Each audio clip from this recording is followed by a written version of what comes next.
Hey there, history nerds and chilly wanderers. Welcome back to Naked History Debrief, the show where we take a deep dive into the stuff that we didn't really get into for the main episode. Today, we're still feeling the effects of the year without a summer, but we're going to be leaving the main story behind to explore the side quests, the extra bits that didn't quite fit into the main narrative. Alright, so let's talk 1816, the year without a summer. The main episode covered the volcanic eruption, global frost, and societal chaos, but today we're going somewhere slightly different. We're talking about how a single eruption in Indonesia transformed art, inspired the bicycle, and even left ripples in the global slave trade.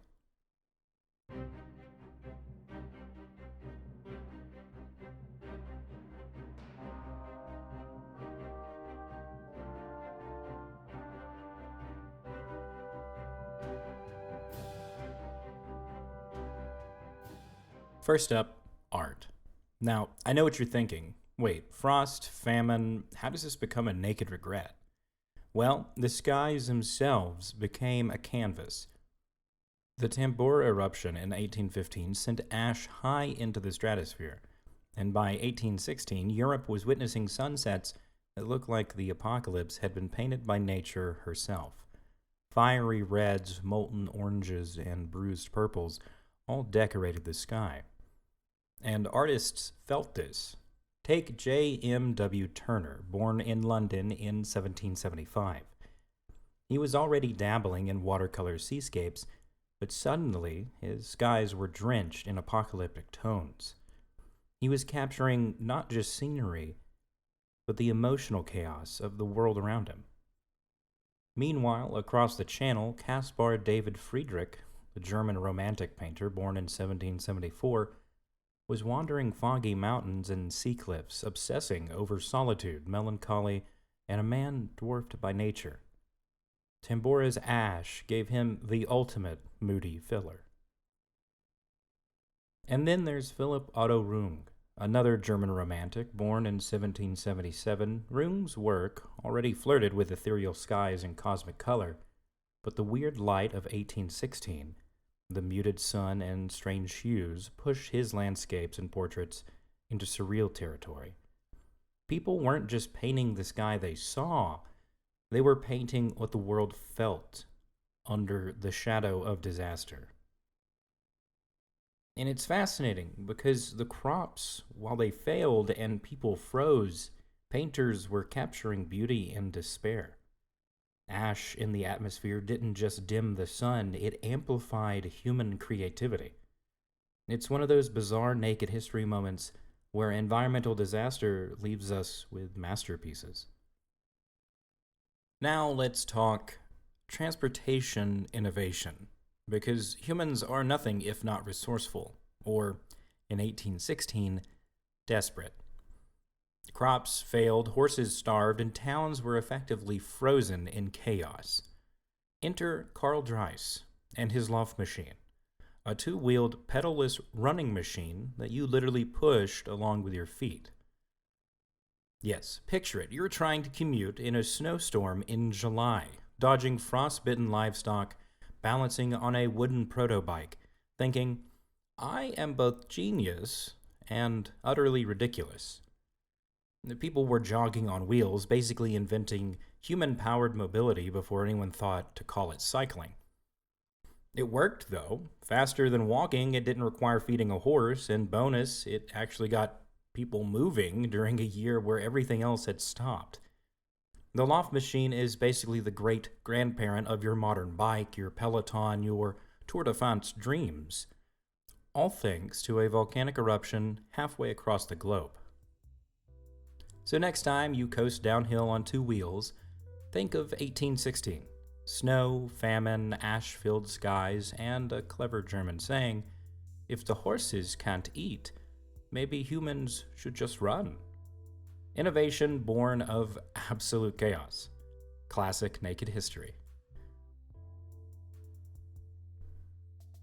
Now, on a much more somber note, let's talk about something that I didn't get to mention in the main episode. The hidden ripple effects of the year without a summer, particularly regarding the Atlantic slave trade. Now, I know it's a dark turn, but just bear with me. The volcanic eruption and subsequent crop failures weren't just a problem for farmers trying to grow wheat in Europe or New England. They also exacerbated food shortages in the Caribbean and parts of South Africa, where plantation economies were already heavily reliant on slave labor. The resulting famines made life even harder for enslaved people. A number of reports from the time document how sugar, coffee, and cotton industries saw plummeting yields. A reaction to that? A rise in violence and brutal punishment on plantations as owners tried to make up for the lost productivity.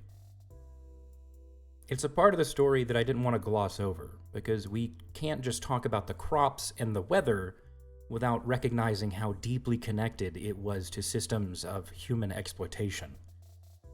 This was one of those invisible consequences of a global disaster that reverberated across continents.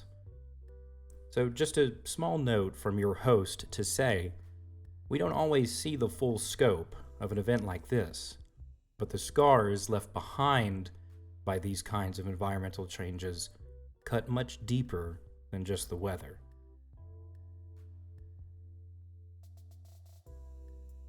Pulling back from naked regrets, we're going to step back into the corridors of time and see what this week, for the first week of September, has seen over the centuries. Now, if you think the year without a summer was chaotic, well, humanity hasn't really slowed down since. On September 1st of 1939, Germany invades Poland. The world wakes up to tanks rolling across borders, and suddenly, Europe is aflame with conflict. Cue ominous drumroll, the start of the Second World War. Not exactly a gentle reminder that some disasters are natural, they're very, very human. On September 2nd, 1666, the Great Fire of London finally burned itself out after 3 days of relentless flames. Tens of thousands of homes are lost, but the city emerges from the ashes, literally. There's something haunting about a disaster that destroys yet reshapes a city, a reminder that even catastrophe can carve out new paths. September 3rd of 1783, the Treaty of Paris is signed, officially ending the American Revolutionary War. Independence is won, borders are drawn, but the hard work of governance looms. Freedom can be messy, and paper alone doesn't solve centuries of tension. September 4th, 1888, the first edition of the Dublin Daily Express hits the streets. Newspapers, ink-stained and full of human drama, capture the world's chaos day by day. Sometimes reading history is like reading headlines. You're drawn in by the spectacle, but the deeper story hides in the shadows between the lines. September 5th, 1972, Mark Spitz wins his 7th Olympic gold medal.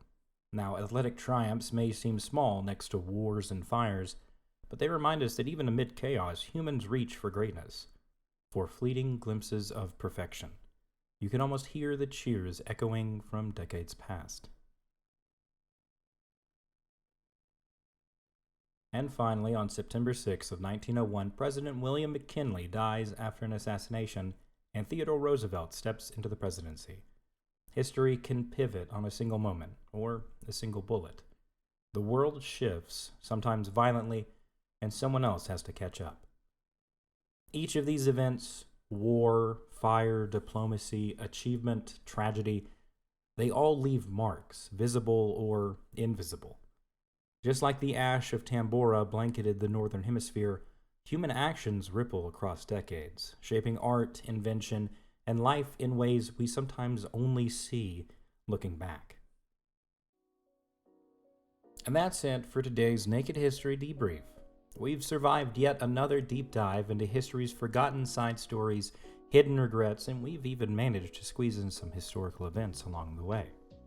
I hope you enjoyed this ride, and hey, if you happen to be a fan of volcanoes, apocalyptic poetry, or the occasional disaster, don't forget to check out the main episode on The Year Without a Summer if you haven't already. If you want to keep the conversation going, shoot me a message on social media, or maybe just take a moment to appreciate the wonders of summer before nature decides to give us another chilly surprise. And be sure to tune in next time for some bizarre tales from the past. I've been Dylan Gassaway, your guide to the weirder side of history. Remember, stay curious, stay bundled, and stay naked, historically speaking. Have a good one.